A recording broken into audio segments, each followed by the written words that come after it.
Yo, what is up guys, and welcome back to another video. I'm starting to finally get set up in my studio here. You can see over here, I've still got some posters that I've got to get set up and figure out as well what I'm going to do with this box here. Leave a comment down below what you think I should cover that with, that electrical box. Also, as you may have noticed, I'm holding my microphone right now because I have no clue what happened to my little attachment that was supposed to hold my mic stand. And I'm kind of tired of using my phone for the audio quality. I don't think it sounds as good as this microphone. It's just kind of like a little fee-fine gaming microphone, I guess, but honestly, I think it sounds pretty good. I'd love to get one of the Shure SM7Bs one of these days, but anyways, after that complete tangent about some stuff going on around here, I kind of just wanted to do this video pretty briefly. I saw this short the other day, and it kind of just like blew my mind. Like in all seriousness, I was just kind of like, wow, I cannot believe that somebody made this trade. It seems like a really crazy trade, and I kind of just want to see what your guys' thoughts are on it, and if you would make this trade. Personally, I don't think I would, but also I don't really have a lot of room to speak because I didn't have these cards, and to each their own. If you absolutely want to chase that one grail card that you've just been hunting for and you know that it's rare and hard to come by, then go ahead and do whatever you want to do and chase that card. You know, if you want to do that, that's totally up to you. I believe in collecting what you love, and if that's something that you love and you want to chase after it, then absolutely go for it. But without further ado, we're just going to get into this short. I'm going to kind of react to it, and then we're just going to talk about my thoughts a little bit and just kind of show some numbers real quick on the census. So let's go ahead and watch this video here. Yeah, this is crazy. That's my first trade ever. Oh, really? Okay, there we go. All right, guys, we're doing a massive, massive trade with the homie Aram. Meet you guys, yeah. Alrighty, let's see. Sure. We're trading the Charizard from 151, Obsidian Flame Charizard, Champion's Path Charizard, Shining dope Fates cards. Charizard VMAX, Rayquaza V, Rayquaza VMAX, and 2 Umbreons for The moment of truth. the moment of truth right here. The black label Umbreon Man. VMAX from Evolving Skies. Crazy. Thank you, brother.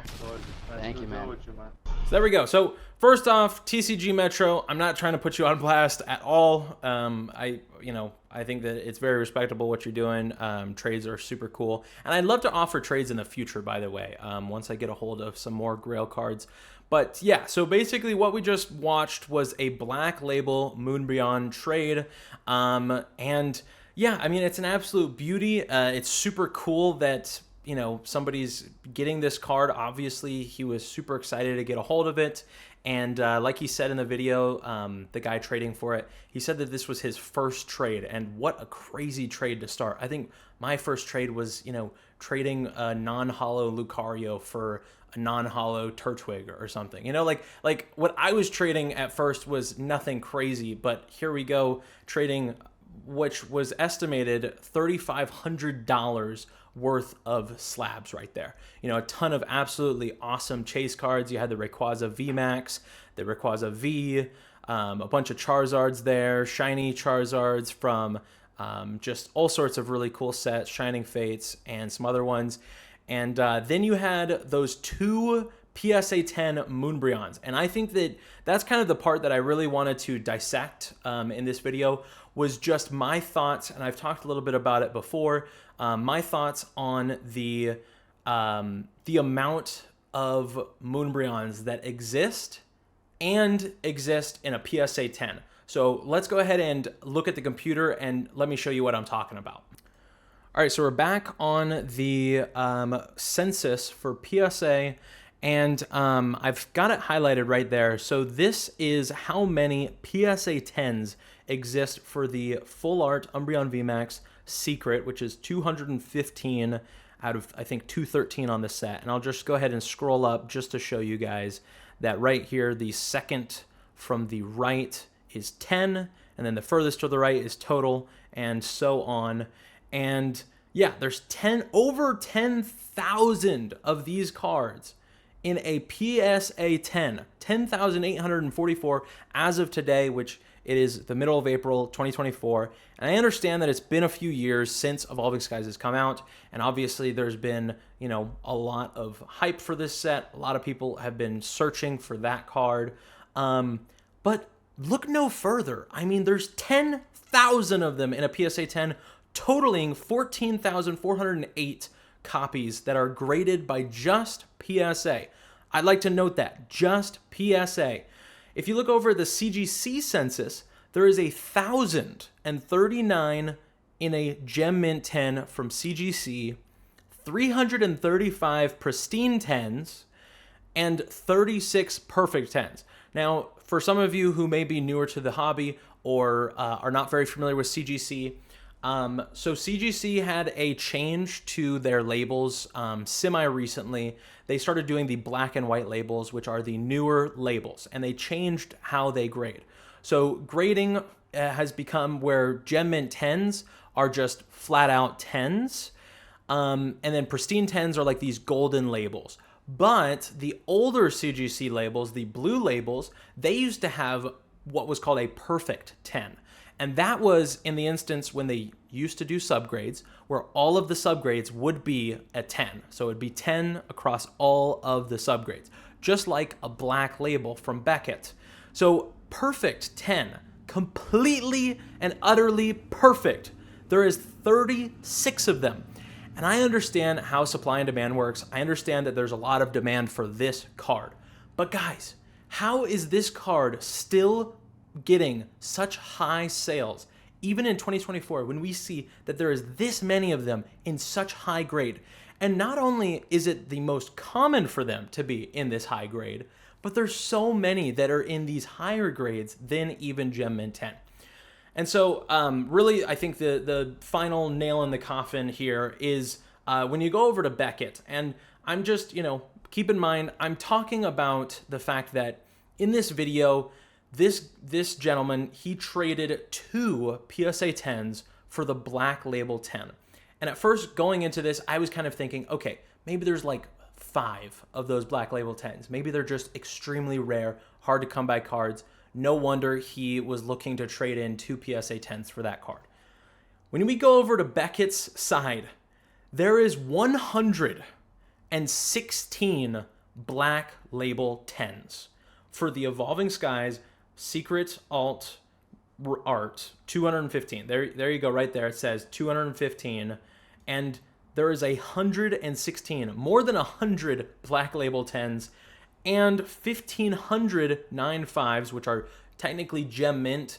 It's very interesting. I don't get why they all do it differently. I wish that it was more just, standardized, where Beckett maybe did Gem Mint as a 10 as well. But nevertheless, they have 1,500 9.5s, and then over 500 pristine 10s, and then over 100 black label 10s. And like I said, 116 is still fairly rare. I mean, considering the fact that you have, almost 20,000 of these cards in circulation, maybe 30,000 actually that are graded, but 116 is still relatively rare. But trading $3,500 worth of cards for that black label, I don't know. I just don't think I could do it. I really don't think I could do it. And at the end of the day, you have to ask yourself, are you really chasing these cards for, the artwork or, what makes that card unique or rare? Or are we just chasing a label? Is that what it's come to? Are we all just chasing a label? Are we just chasing a number at the end of the day? But yeah, I mean, $3,500 worth of cards. I mean, that's how much my first car almost cost, So it's just like, I don't know. It kind of blew me away just watching that video and just seeing all of those amazing cards being traded for this one black label when there's over 100 of them in existence. And the fact that there is over 14,000 of them that are graded in a 10, and he had 2 of them right there, To be honest with you, I would have just personally been happy to have a PSA 10 of that card just because it's a really cool card and it's really popular and it's an amazing artwork, you know? Don't get me wrong, I love the artwork, I love this card. I am not hating on this guy at all for making that decision. I think to each their own. If you want to do that decision, you know, go ahead, trade whatever you want for your Grail. But was this the right Grail to trade all that for? I don't really know, because it's not truly rare. You know, it's not truly rare. Like, I personally am all for chasing after those truly rare cards. Like, you've got, on the census, you've got like 15 of them, you know? Like, I think that that is awesome. I think that just having a card that is just super rare, not everyone's going to see it, not everyone's going to have it. And also at the end of the day, when you see those crazy high heritage auction sales, most of the time those cards are extremely rare. You know, you're talking about these cards where there's 5 or 10 of them in existence, and that's the only one that's graded in a 9 or a 9.5, you know? Like, those are the cards that end up getting these really high dollars, like, you know, these harder to find first edition Shadowless Charizards in high grades, or the you know, the Illustrator card in high grades. You know, like, those are the kind of cards you see sell for crazy high numbers because of the fact that they're so hard to find. So anyways, that was kind of my brief rant, or whatever you want to call it. Just kind of my thoughts on watching that video and just what I felt about it. But, you know, like I said, to each their own. If you want to collect that, if you want to trade for that, go right ahead. Just personally, I know what my decision would be for that trade. But I'd really be curious to see what you guys think down in the comments below. I really appreciate you guys sticking around. I value your time, so I'm going to let you go. Please do consider hitting the subscribe button. It really does help out the channel a lot. And over 95% of you watching right now are not subscribed, so I would really appreciate it. And anyways, that's all from me. Thank you for tuning in as always. We'll catch you in the next one.